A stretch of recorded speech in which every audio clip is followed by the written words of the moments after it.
And new restrictions for Hampton Roads take effect Friday at midnight after a high reported number of COVID-19 cases locally.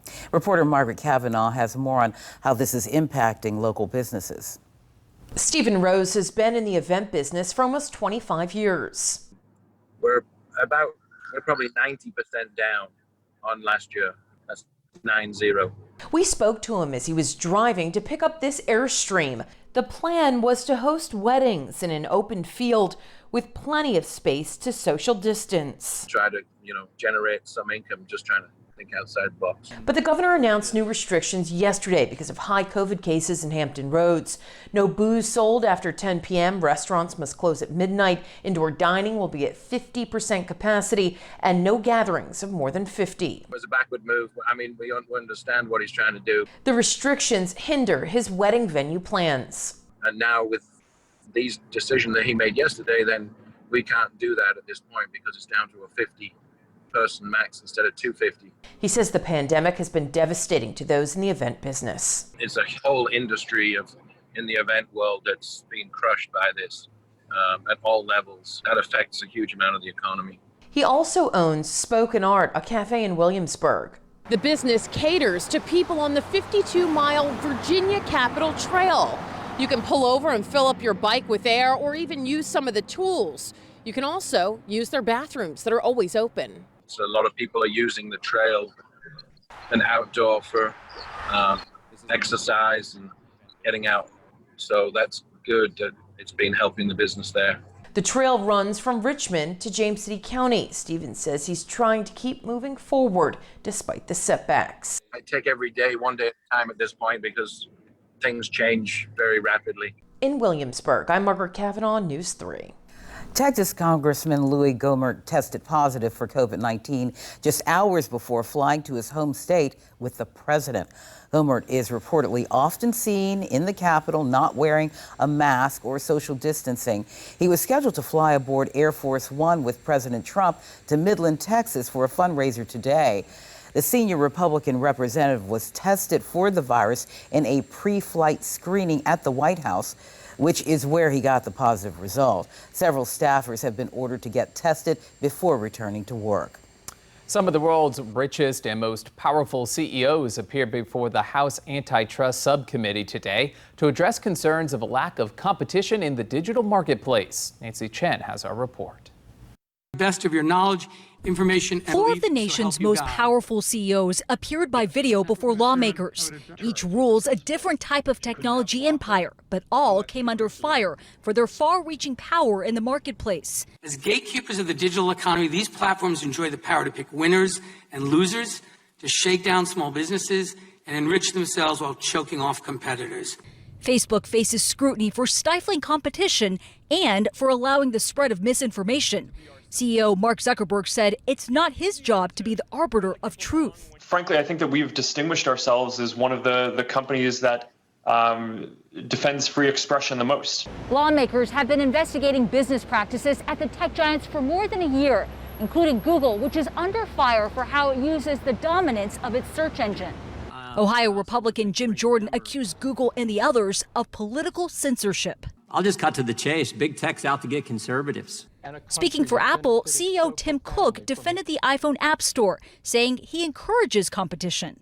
Our goal is the best, not the most. And the world's richest man testified before Congress for the first time.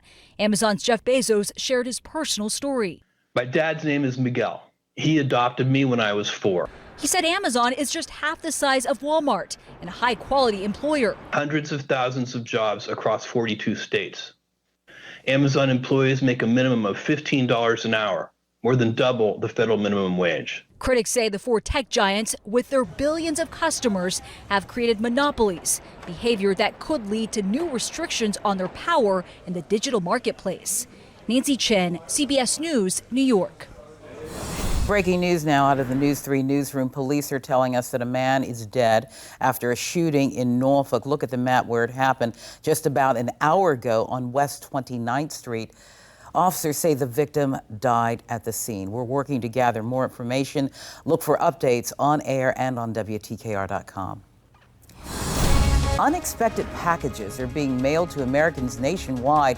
Still ahead, why these mysterious bags of seeds are landing on random doorsteps and what officials say you should do if you get one in the mail. More school districts in Hampton Roads are deciding to go virtual this fall.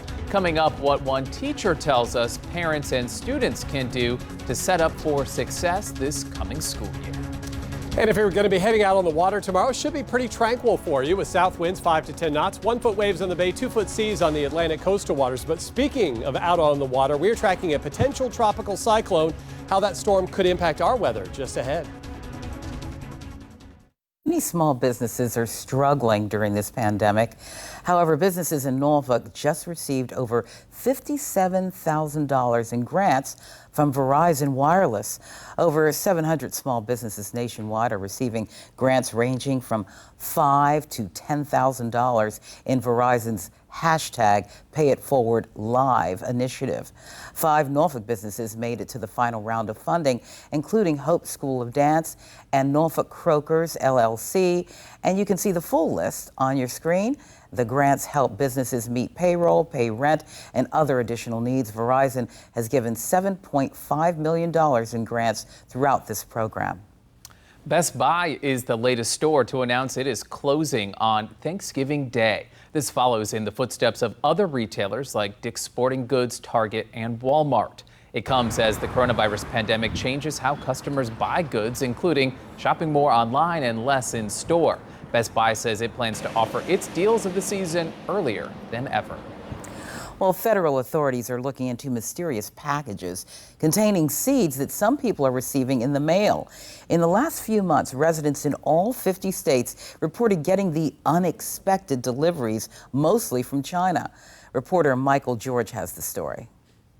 Where do you see these seeds? It's been happening to people across the country. A mysterious package of seeds, many postmarked from China, showing up at the door.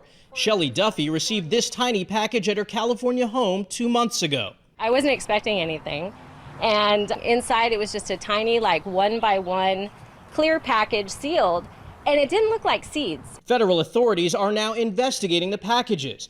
They say it's possibly part of an international retail scam known as brushing, where foreign or third-party sellers send people products they didn't order, then use their information to write fake positive reviews online. I just remember getting the mail that day, standing at the mailbox, opening it, and thinking to myself, what in the world did my mom send? Because these are definitely not tomato seeds. The U.S. Department of Agriculture is now warning Americans not to open the packages or plant them. It was just weird. On the package, it does say jewelry. A lot of people are saying that it says jewelry. This says a ring on it. In a statement, the USDA says it's currently collecting seed packages from recipients and will test their contents and determine if they contain anything that could be of concern.